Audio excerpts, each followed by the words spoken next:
Hello, everyone, and welcome to All Blaze No Glory, the podcast. It's an absolute pleasure tonight to be joined by a full Scotland cap number 16 to be precise, for the Scotland women's team, Donna Aitken. How are you doing, Donna? Hi, thanks, Richard. Thanks for having me. Now, we're going to talk a little bit about the men's Six Nations, and then we're going to get into a little bit about how it's been 30 years since the first women's international for Scotland, and talk a little bit about that too. I haven't aged a day. So we'll talk a little bit about the men's stuff, get out of the way, and then we could talk about some of the more about the women's game in a wee bit more detail.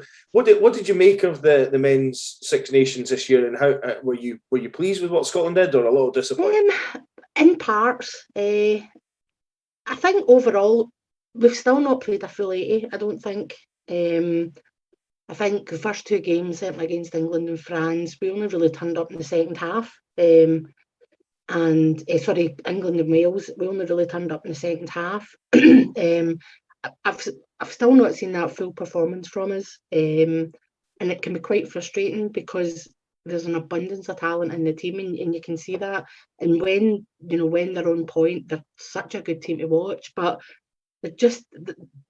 for me, there's still something not quite hitting the mark, because I think France especially were beatable. We could have beat them. Ireland, I don't think anybody can touch Ireland at the moment. I think they're just on this crest and they're just riding it at the minute. But certainly when it comes to France, that was a game for the taking, I think. And had we have not let them get 19 points ahead, I think we would have taken the spoils that day. But again, we didn't play the full 80 minutes, and I think it came back to bite us in the bum. Yeah, I think that's accurate. I mean, looking back at it, it was obviously because you're there. I was at the Ireland game. At the time, I was really quite crestfallen actually watching what happened in the second half. But looking back on it, I feel like the France game is more disappointing than the Ireland game because of the way Ireland controlled us in the second half and adjusted to what we were doing, and we can adjust to what they were doing to us. Yeah. Whereas exactly, France, and I think obviously the way that we managed to turn the game around against France, it shows that we've got it in us, but we just can't get that complete performance yet. And certainly against Ireland, and I'm not going to be all hail Finn Russell and what have you. He's a great player. Everyone knows he's a great player. But I think missing Russell and Hogg, I think it was more a confidence thing within the team. I think they kind of rely on them as almost like a comfort blanket type thing, because they know that they can play and they know that they're big game players. So when you lose your big game players, who do you turn to? And I felt that was kind of missing against the game against Ireland. They certainly didn't have the same spark, and I'm not going to slag Kinghorn. He had a great game. He scored 3 tries. But sorry, this is a game against Italy. I'm talking rubbish. Sorry, I've got a puppy and she's not sleeping and means I'm not sleeping. Sorry, the game against Italy, that last game, I just felt that not having the likes of Hogg and Russell, I felt it was very obvious within the team. The players just didn't respond the same way. And I just think just having them there, not because of their skill or their talent, but just having them there just makes a difference to the team. I don't know what you think about that. I think you're right with Russell, more so perhaps than Hogg, because I think he dictates so much how we attack. I also thought what worried me more than perhaps the fact that we were lacking with Russell, because a 10 is always a key component in the attack, was how bad we became when Richie Gray went off against Ireland. And how our set piece just seemed to fall apart. Our scrum, but our set piece seemed to disintegrate, which was, relying that heavily on one lock. it's worrying. I know. I mean, that's the thing. I mean, I did notice it when Gray went off as well. The line-outs fell apart. They just completely fell apart. And he's just had such a phenomenal comeback. He's like Lazarus or something. He's just been absolutely, what is it they're saying, Renaissance? He's just been absolutely phenomenal, and his impact was felt. Absolutely. But I think when we were good, we were very good. I think, like, to kind of round it off, we had, we scored some really, really impressive tries. And I think, did we score something like, was it 15 out of 17 tries were by backs, which is unheard. I mean, I think for the last few seasons, our highest try scorers have been hookers from the maul at the line out. So, the way we're playing is just so good to watch. And I would rather watch Scotland play well and lose than probably Ireland, just because I don't necessarily like the way Ireland play. It's just kind of, it's effective and they're number one in the world for a reason. But as a spectacle, if you were a neutral, who would you rather watch? Would you rather watch Scotland or would you rather watch Ireland? And for me, I would rather watch Scotland because I just think it's just more of a spectacle. Ireland are just brute force and it works so well for them, and they totally deserve their win. I'm not going to take that away from them, but I certainly, from an observer's point of view, I would rather watch Scotland any day of the week. I guess it's easy to say when we are Scottish, though. I guess if we were winning and we were Ireland, we'd be feeling that we'd rather watch Ireland play. Well, or even France. I mean, France play in a quite similar style to us as well. They've always been known for their pacey backs and their flowing rugby, and that's what you want to watch. You don't want to watch, ruck maul through the middle. Just like kind of forwards getting it. I mean, obviously there's a place for that, but for a whole 80 minutes, it's like, do something. You want to see it through the backs. You want to see everyone get involved. You want to see quick hands. You want to see handoff. You want to see it out the back door. Just like a sevens game almost. Yeah, and I think that's the one thing with Ireland is that second half where they turned the screw and they basically squeezed the life out of Scotland. It was boring though. but I mean, you find the pro teams do that as well. They get ahead and then they just kind of stick their ball up the jumper for the last, to close the game out, and it's so frustrating as a spectator. You're like, but they're the best in the world for a reason. So what they do it so effectively. But overall, it was a good championship. There was some great rugby. We beat England quite convincingly. We finally beat Wales. I think I was happier about beating Wales than I was about beating England. To be honest, that was like the monkey on our back, and I was kind of glad. I mean, I don't know about you, but even if we're like 20 points clear, I still think we're going to lose this. we're going to lose it. Something's going to happen. So to get that win against Wales, I was absolutely delighted. That for me was the game for me, and I thought, from the men's kind of standpoint, I think Sione Tuipulotu has been standout. He's been my player of the him and Richie Gray have been my players of the tournament. I just think he's almost like having a second standoff. Some of the touches and the kicks and that kind of deft kick to put with Hugh Jones through. Was just, I mean, that's something that a standoff would do. He's just got all the skills, and I always really liked Russell and Sam Johnson playing together. I almost thought they had this almost kind of telepathic way of working, but seeing the way that Finn and Finn, Hugh, and Sione playing, they just play so well together, and it just gives that wee bit more breathing room. And it's just, they're all very creative players. And it's kind of coming across, and it's just been beautiful to watch. And I think Sione for me has definitely been standout. I think he's a very important part of the team now. I think the sort of credit to him was he's not. I think it was his 16th or 17th cap, and he was named as vice captain for the Italy game. Just shows the trust the management have on him as well. So he really impressed with this tournament, and I have to confess, prior to maybe the autumn, I wondered why he kept getting capped a little bit, and that's not. It's not a kind of criticism. He was a bad player. He just didn't seem to fit in. But now they've brought Jones in, and I think it works because he needs to be. Maybe he works better with having that slightly more pacey 13 that he can give them. Harris is. Don't get me wrong. We all love Chris Harris for some of the things he's done, but I think having Jones and Tuipulotu is the sort of the correct balance now. Cool. So just you mentioned your players of the tournament for Scotland. thing came up today on my Twitter about the try of the tournament, and they've got the obviously the Duhan breaks 5 tackles try. Yeah. Do you think that was Scotland's best try in the Six Nations?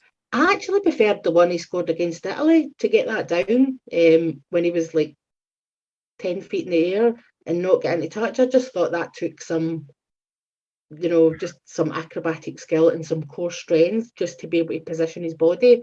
So in terms of kind of technicality, I would say his last try was probably my try of the tournament.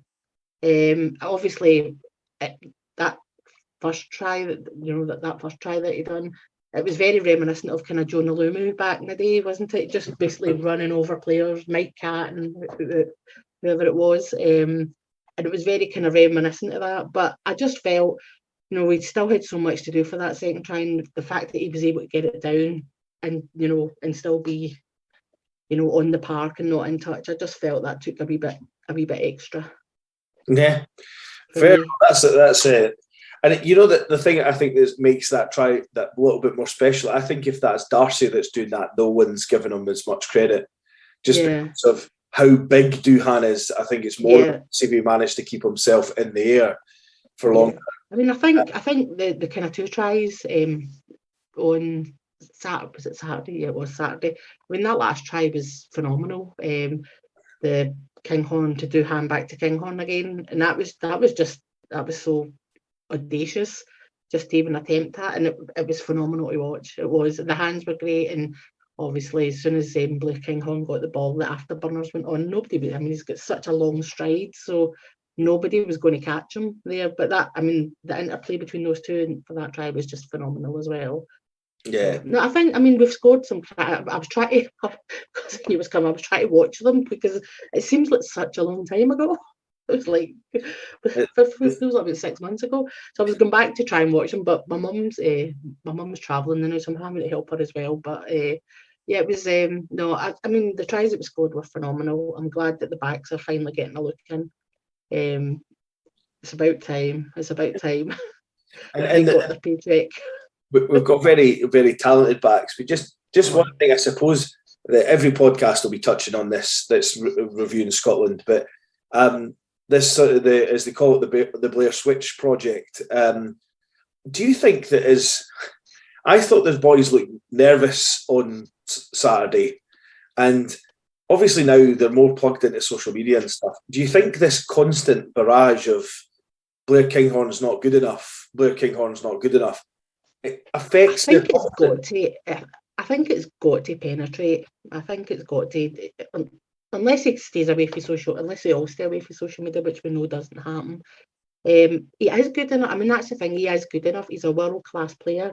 I just don't think he's a 10, in my opinion. I was watching the game on Saturday, and I'd actually put it in a chat, and I just thought our kind of backline just looked really flat compared to what it had been.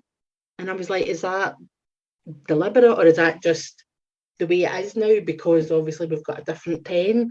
But I mean, he scored 3 cracking tries, and he certainly, he's earned his place. But I think he's a fullback or he's a winger. I don't think he's a 10. He just doesn't have, the kind of deft passes that Finn has, and the kind of vision. It's almost like a sixth sense, like seeing the gap before it appears, sort of thing. It's like a beautiful mind.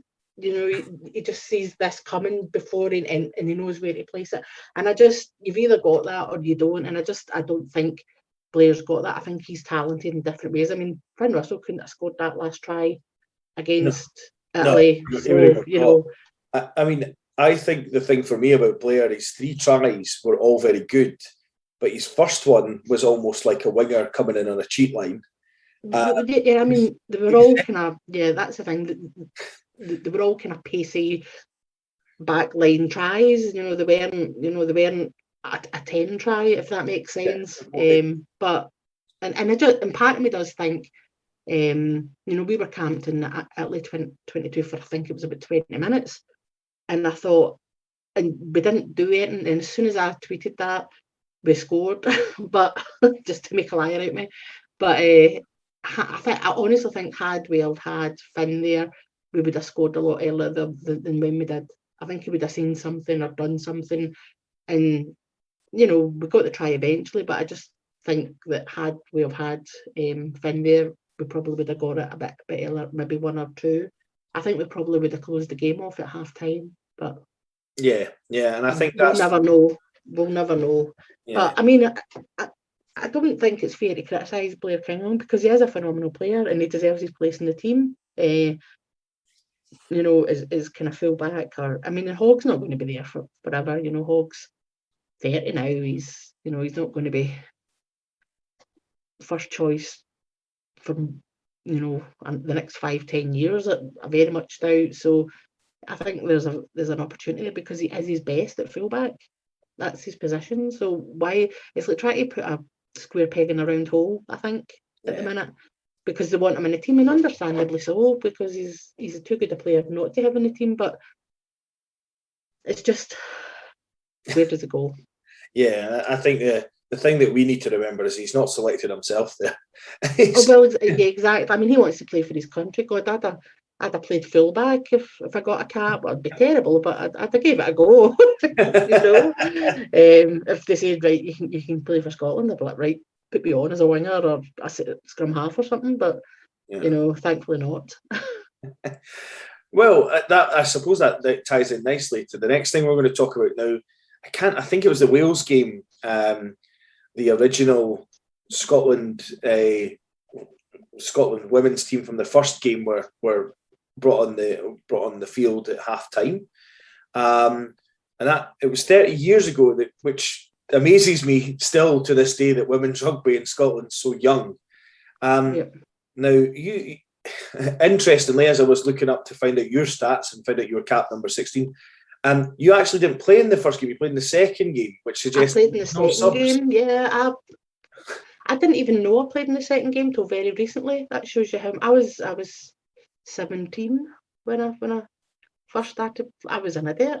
I really didn't know what I was doing. I just kind of turned up with my boots and that was it. It wasn't my plan to represent my country. I just tried something out that I was quite good at, and other people thought so, and put me in a trial, and they thought so too. And next thing I know, I'm playing for Scotland. It was just so random, but I'm so glad I did it. So glad. So, tell us about how did you start playing rugby? It was actually my friend. My friend was a big rugby fan, so she had got into rugby. I think it was 1990, the Grand Slam year, and then there was a World Cup in '91. And this is going to sound really bad. So I'd come down to her house, and she went, "Oh, I can't come out tonight. I'm watching the rugby." And I was like, "What? You're watching rugby?" She went, "Oh, you need to come in." So they showed the like players and stuff, and I saw Gavin Hastings. I thought he's quite handsome. So I watched it and I thought this is actually quite interesting. So we watched the rest of the games, throughout the tournament, and we watched the Scotland-England game where we just got beat. I think it was 9-6 when Gavin missed that kick, that sitter. And then we started going to watch What's Onins in Edinburgh, even though I'm in Glasgow. We would just get the bus through Edinburgh and go and watch What's Onins, and I just became a bit obsessed, really. And then we used to buy Scottish Rugby magazine back in the day when people actually bought magazines, and there was an article looking for women's rugby players at West of Scotland. So I phoned up. They said, "Yeah, bring your boots, come along," and went to training, and that was that first game. So, but this was I was 16 when I first started playing. And played my first match. So this was in February. Played my first match in April, and I lasted 11 minutes. I thought I was going to die. I thought my lungs were going to burst, and then I thought, right, I really need to get fit, and so I kind of took it a bit more seriously. And then, like a year and a half later, I got capped. Very good. What position did you play for Scotland? Well, I actually played when you went, you kind of filled out your little form of what you want, and I wanted to be a centre because I thought I could be a crash ball centre. I want to be like Scott Hastings, and it was Sandy Carmichael was the coach, and he went, "You're not a centre, you're a prop," and I was like, "Right, fair enough." What's a prop do? Because I didn't know like kind of how it all worked. shift and stuff. So we did a lot of kind of scrum training, and I just had a bit of a flair for it. It was something that came quite naturally to me. So I played loose head prop, but I could play any position in the front row. I did try hooker once, but I was a lot taller than my other two props, and it was really awkward. And I thought I was going to break my neck at one point because I couldn't get into the right position. So I only played hooker like once or twice. I've played flanker as well, but predominantly it was prop. And for Scotland, I played at loose head as well. Cool. And what was the what was the sort of vibe like when you went to your first game for Scotland? I was ill. I was absolutely terrified. It was at West of Scotland. So my first game was at West of Scotland, which was my home ground anyway, and it was also the first time my family had seen me play, so they were coming to watch. And so we stayed in the Ponds Hotel at Anniesland the night before, and we trained at Glasgow Accies, I'm sure it was. That was like a training ground. And some of the girls from West came to the hotel and we had a wee drink.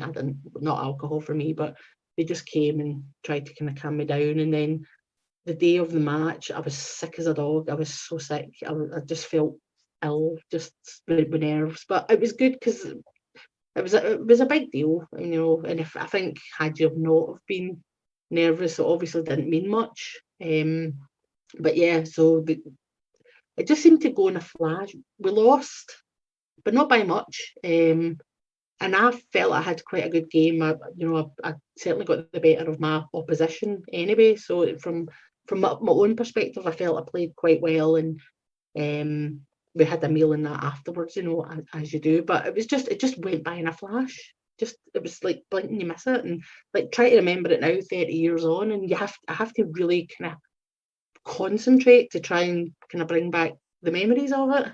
I just remember feeling nervous and sick, and the coach saying, "You'll be fine, you'll be fine." I can't do this. I can't do this. Because I was young. I mean, I was only I was only 17 at the time. I was like, I can't do this. Don't know.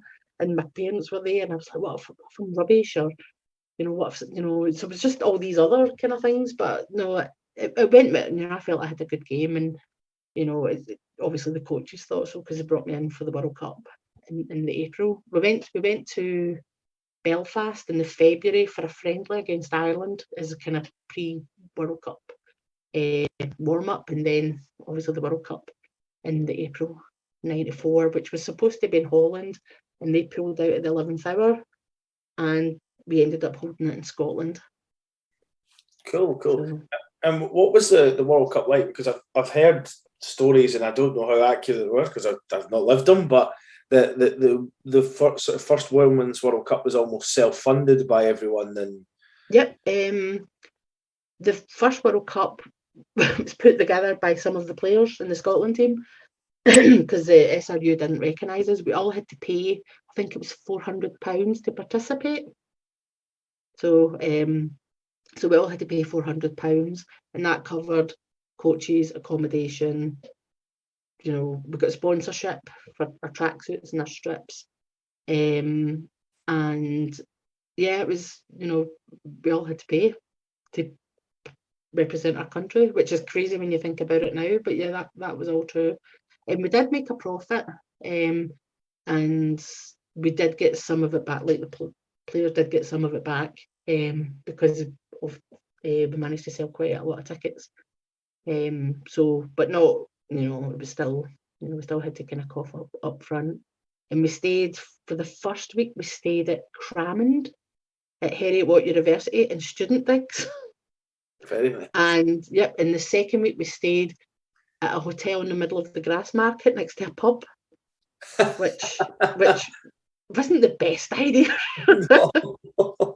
But yeah, it was good fun. It was it was good fun, and it was yeah. I mean, I was probably one of the. Well, I think I was one of the youngest there. There was a couple around about the same age as me, and for somebody of that age, I'd just turned 18 by that point, and it was just I was away. I hadn't been away from home before, and all of a sudden I'm in this arena. We had Sports Scene, which just be on a Friday night following us about for a rugby special feature. So they followed us for a week and filmed us eating and training and going through we used to have a lot of kind of psychology sessions, and so it was like so they kind of filmed everything, going out for dinner, and it was just bizarre. It was just like I kind of look back and go, did that actually happen?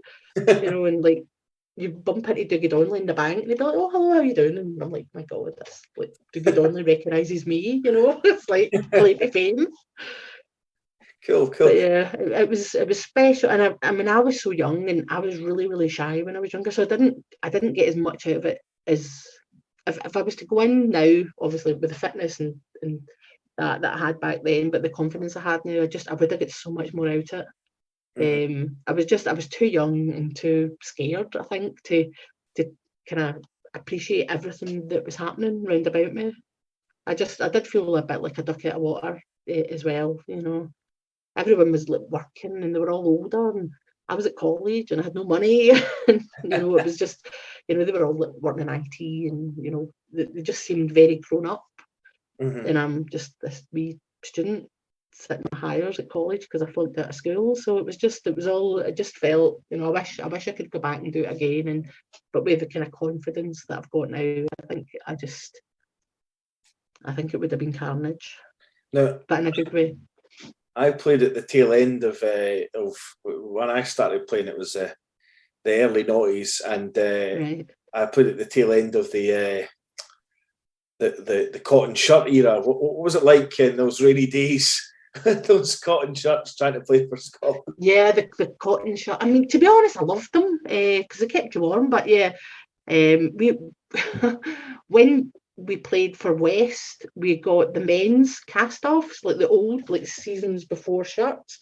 So I had the prop shirt, and it was like, I mean, I'm big now, but I mean, and so it was already like down to my knees, and then it was muddy, and you were covered in sand and dirt, and it would be down to your ankles. It was like a maxi dress by then, and it was like an extra 2 stone on you. That's maybe why we were quite good at scrub. Yeah, it was and the smell as well. Just like man and shaving, like aftershave and dirt and just man smell as well. It was like, oh geez, oh. I wish this was a visual pod as well, because the face you made when you said the smell like man smell was a picture. Just man smell. And you said at the start, and this is something that I wasn't quite as aware of, but you said at the start that the SRU didn't recognise you. So the Scotland Women's essentially set up by the players for the players. Yeah, it was. We had a manager and all that, but certainly in the beginning, the SRU didn't recognise us. It wasn't called the first World Cup was called the World Championship. We couldn't call it the World Cup, and the Scotland team, like Sue Brodie, who was the fullback, I know she was heavily involved because that's who I spoke to initially to get into West, just to get a bit more information.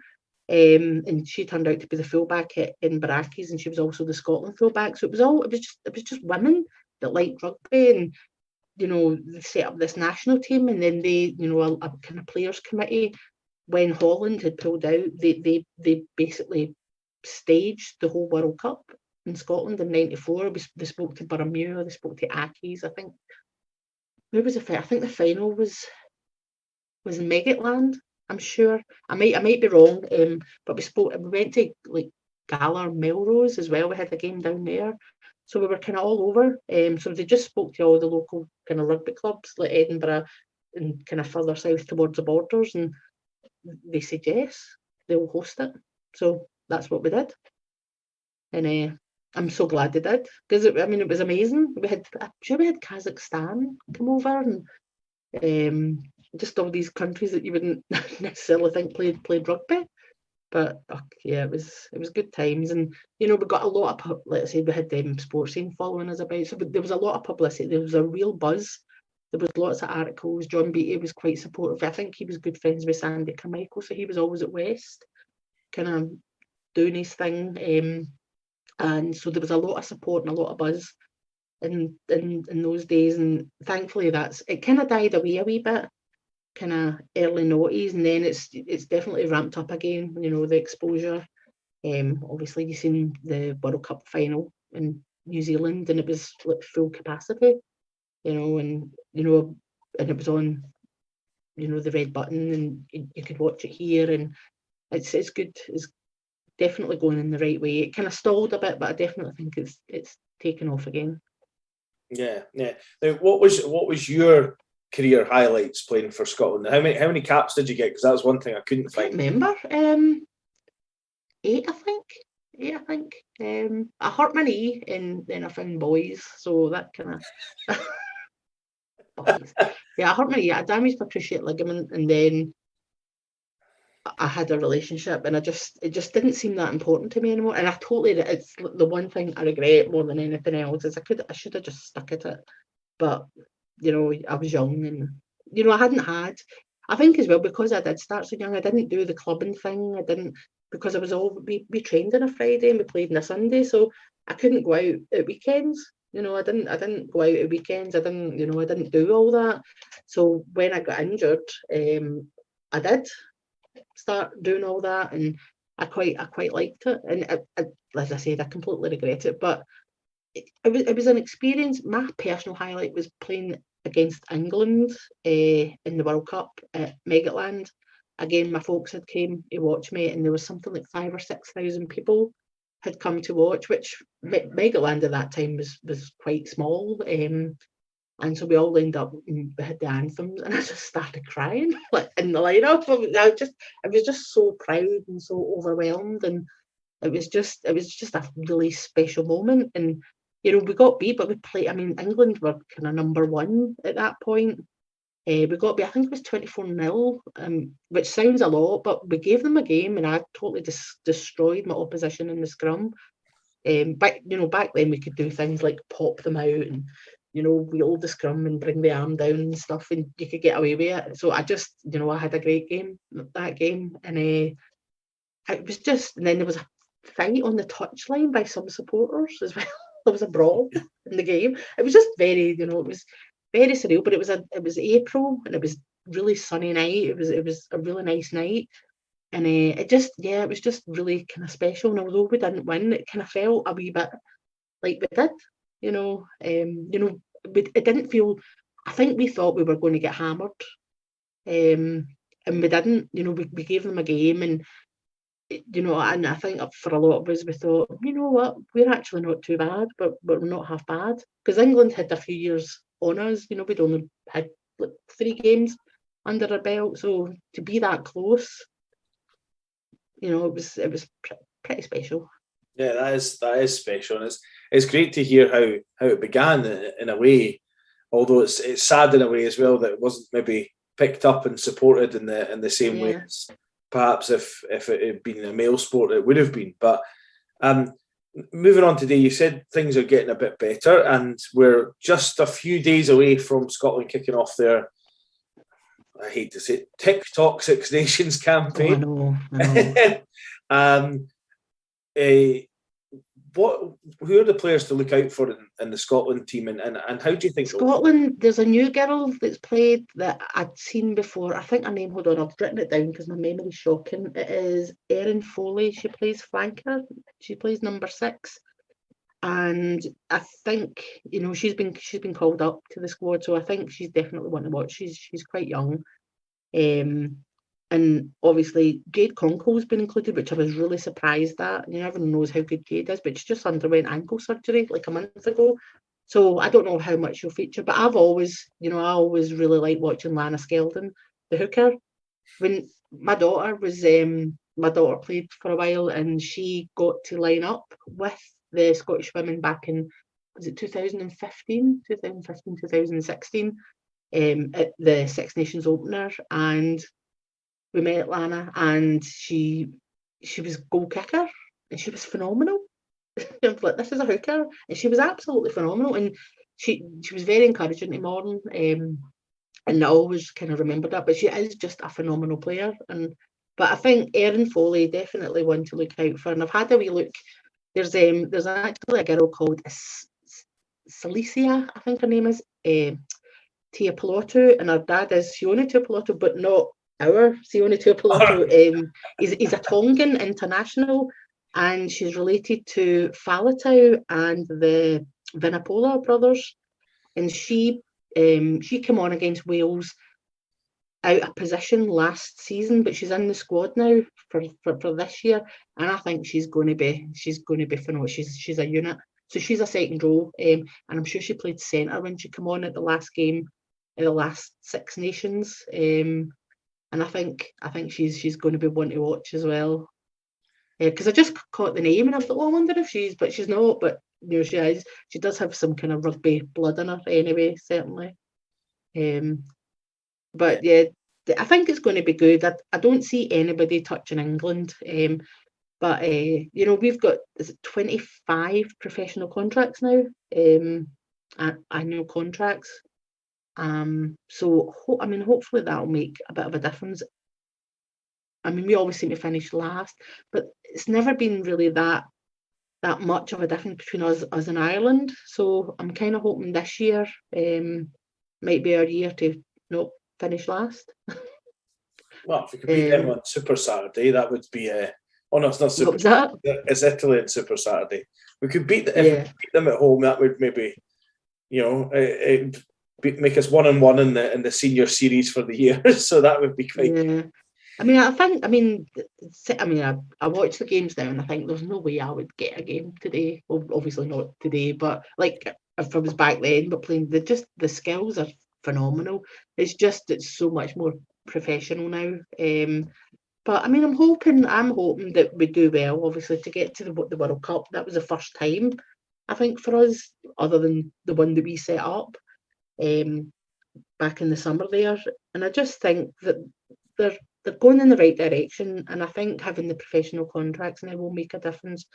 We've got a long way to catch up with England because they've been professional for a good few years now. And I think Wales, this is their second year, so even they've got a bit of a head start on us. So, and I'm sure Ireland is this year as well. So we're kind of on a par with Ireland, and I know Italy only have part-time contracts. So who knows? Who knows what's going to happen? Just if we can get the kind of head right, and we might be able to finish maybe 4th or 5th.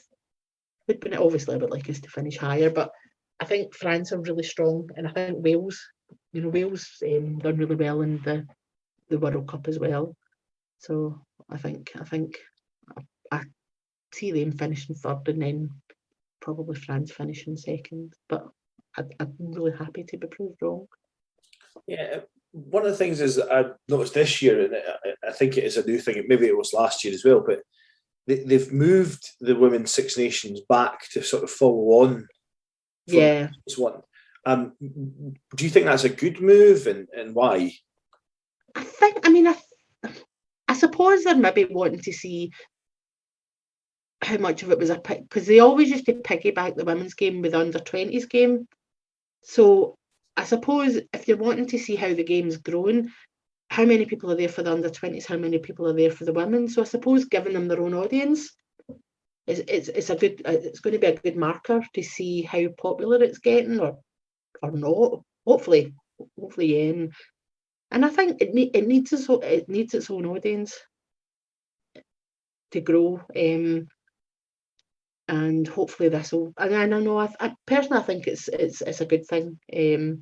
And obviously seeing how the kind of men, the male kind of counterparts go, it might spur teams on, or it might, if Ireland maybe think, right, we've got to do well, we can't let the men get all the glory, that kind of thing. So there might be a slight competitive there, but I certainly think giving them their own audience, they're there to see the women, and that's it. They're not piggybacking on another game, and we'll see how it goes. Hopefully it, the numbers are there and it starts to grow. I know it's going to be we can watch it on the telly this year, so that's good. It's going to get shown to a whole new audience. It's going to be a bit later in the year, so hopefully the weather will be a bit better. It might encourage more people to get out, go with families. So I definitely think it's a good idea, and it's a good experiment to see how it will go. Yeah, because I know that Rugby League, for example, with their World Cup, it's like a festival of rugby league. Yeah. They've I think they call the wheelchair rugby murder ball, but I think they just call it wheelchair rugby. And they've got that, the women's game and the men's game all come together. Yeah. And I guess their way of doing it is that people will come for the men's game, which is currently more popular, and then they'll maybe see the women's game and that'll expose it to a new audience. But do you think rugby gets lost, the women's game gets lost in the shuffle when you do that a little bit? I think so. And I can imagine if people turn up to see the men's game and then the men's game finishes and the crowd starts to go when the women come on, that must be a bit disheartening, I think. So I think, I would rather know that they were there to see my team or the other team, to see us play, to see what we can do, rather than, the bar's open longer. Or, obviously there will be people that are going, but I think it deserves its own audience. And I think to grow the game, we need to kind of know these things. Is there a market for it? If so, how do we grow it? And obviously there is a market for it. You're seeing now more and more people are talking about it. Professionals are talking about it. Journalists are talking about it. They're talking. It's a different game to the man's. It's more, less kicking. It's more running, passing, hands. And people are kind of caught on to that it's more like a sevens game, I suppose, but for 80 minutes. But no, I know it's good. Sorry, my wee puppy's trying to get in the door, but I've put a bag in front of it because she's a menace. Yeah, my dog's given up on me. Blaze's the podcast has fallen asleep. The mascot. So I'll not keep you too much longer because I know you've got a few things to do. But if what was I going to say to you? I had a final point and I've forgotten what it is now. So what are you looking forward to the most in terms of the next few years? Where do you see Scottish women's rugby going? I'd like to see it fully professional, have a pro team in, because all the, the pro contracts in England, if you look at the team lineup, the majority of them play down south. And that's a shame, that they're having to travel out west to play their sport. We need a pro team up or two pro teams up here. Do I see it happening anytime soon? Probably not, but who knows? That's the ideal, and having our own pro teams, our own audience, and more of a gateway as well. Things like the kind of things that bothered me was when the women travelled to New Zealand, they had to travel economy, but when the men do it, they get to travel first or business class because they're saying there's not the money for it, which is fair enough. The men do generate more money. I understand that, but if you're sending your team economy to travel practically 24 hours, are they going to be at their best when they get there? Probably. How long is it going to take them to recover? It's so just things like that annoy me a wee bit. I think if they're wanting to do it, they need to do it right. But I think they also need to do it to the men's game. Our kind of youth structure and our progression routes aren't the best. Why aren't we emulating what Ireland are doing? Because it's working. And the reason is because it's going to take a lot of initial investment. But but the end point is, look where Ireland are now. Yeah, and I think that's worth it. They've got 4 pro teams, we've got 2. Yeah, and I think that's the big thing with the SRU. That I've heard them criticised all over the place, and people think that's a bash on Scottish rugby, but it's not the sport Scottish rugby. But it just seems that Dodson's been heavily praised, and everything he's heavily praised for is the SRU making money. It's not the success of anything. Well, the men's team are successful because we've not got a structure necessarily, but we're able to find talent that can play for Scotland, and I have no problem with that. But the under-20s then go and get absolutely pumped off of Italy, and it's like, well, where does that feed in? Because if we can't at some point get a Duhan to live here 5 years, then what are we going to do? Because we're not going to have the talent come through. So I think the kind of the rugby academy system needs overhauling. I know they brought in things like the schools of rugby and stuff like that, and it's a good idea, but it's not. I mean, I know where I stay, there's like one school that does rugby. So if you want to go to play rugby at school, you need to go to Coatbridge High. You know, who wants to go to Coatbridge? It's Coatbridge. No, I'm joking. But you know, so, and I know they had like active sports, and you would have people go around primary schools and teach them rugby, but then it drops off. You know, there's kind of no. It's like an introduction, and then there's no follow up. It kind of drops off, and then it's forgotten about, and then only those that actually want to play rugby get to play rugby. You know, those that maybe had you know, a bit of talent or a bit of skill, they kind of get forgotten about, because they don't know where to go after. You know, it's, you know, there's not really that progression, and I think that needs to get looked at. Yeah, so hopefully in the future. I think they need to cast the net a bit wider within Scotland. I mean, it's great that they found Sione Tuipulotu. We talked about playing the tournament potentially for Scotland. It's great we have a hunk of muscle freak from South Africa that scores loads of tries for us, but we've not. There's talent, and you know, I played a little bit with Foresters and I played a little bit with Perthshire. And it was these guys that when they were 17, 18 had loads of talent, but no one's going to watch Perthshire or Foresters to see what their youths, the people that are maybe just turning 19, 20 are doing, and saying, look, come with us and we'll put you in this programme and help you become a good rugby player. And then what happens to them? And it's not a problem. It's the same thing. It's essentially you've talked about. They discover other things, and then they're out of the system, and then they're just playing for Foresters at the weekend, which is great because I love Foresters Rugby Club. But maybe some of these guys could have went on and played for maybe, you know, maybe Edinburgh, maybe Scotland, or maybe Glasgow, you know.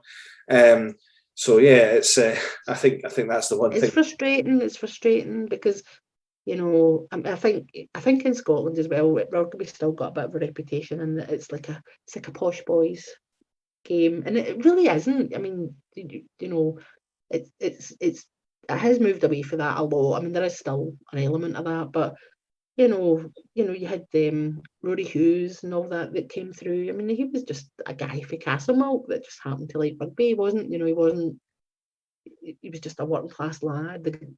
The Gray brothers as well, but I think there's still a bit of that kind of perception, and they need to target. I think they need to target like the comprehensive schools and just see what's there. You know, what talent's there, and just try and find it in other places.